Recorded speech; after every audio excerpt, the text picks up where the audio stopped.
Sri Lanka's most powerful news brand. A group of banking employees engaged in a protest in Colombo today.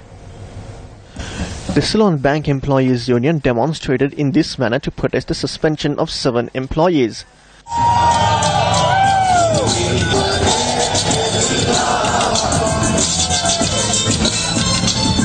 The protesters charge these employees have been suspended after an argument broke out between the trade unions and the upper management of the bank during a meeting.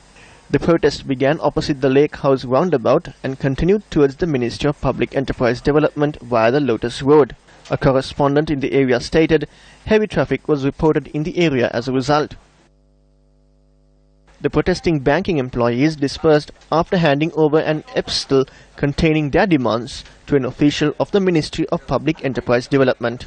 The rulers are suppressing the trade unions. They are slashing away the rights of the employees. They are doing this because the trade union leaders are rising up against the rights of the employees being slashed. They are not letting the trade unions hold meetings. They do not allow the trade unions to distribute the reviews. They are controlling all of this by issuing circulars. The rulers of the People's Bank are trying to suppress the trade union leaders who are rising against this. The fast, which was launched by 32 trade unions attached to the Ceylon Electricity Board opposite the CEB head office in Colombo, entered its 4th day today. The protesters demand an immediate stop to slashing their annual bonuses and incentives for medical leave. The protesters also oppose the move taken to pay engineers who worked during the recent strike action 3 to 4 times their daily salary. There is an attempt to increase the electricity tariff by 12% from January next year. They are burdening the people. However, the benefits of the workers who work to supply electricity during all national disasters are slashed, though they are praised by the ministry for their dedication. If the ministry does not solve the matter as promised by Monday, we will launch a strike action. Yesterday, we discussed the matter with the ministry secretary. He said the medical leave and benefits will be granted, but the ministry has promised a solution by Monday. Until we get it, we will continue with this fast. A media briefing organized by the Government Surveyors Association was held in Colombo today. By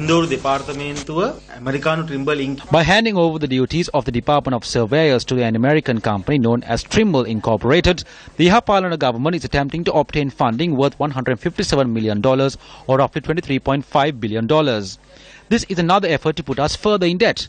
The Department of Surveyors is around 218 years old. This is something which works closely with the people.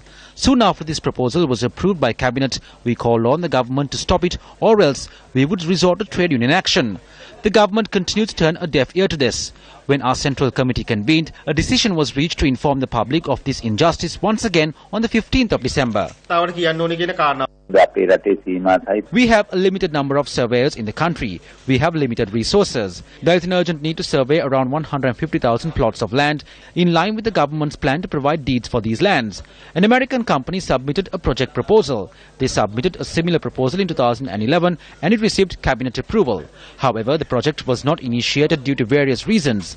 The subject minister obtained cabinet approval and we are about to implement it. However, these groups are opposing it. This is being done due to a national need.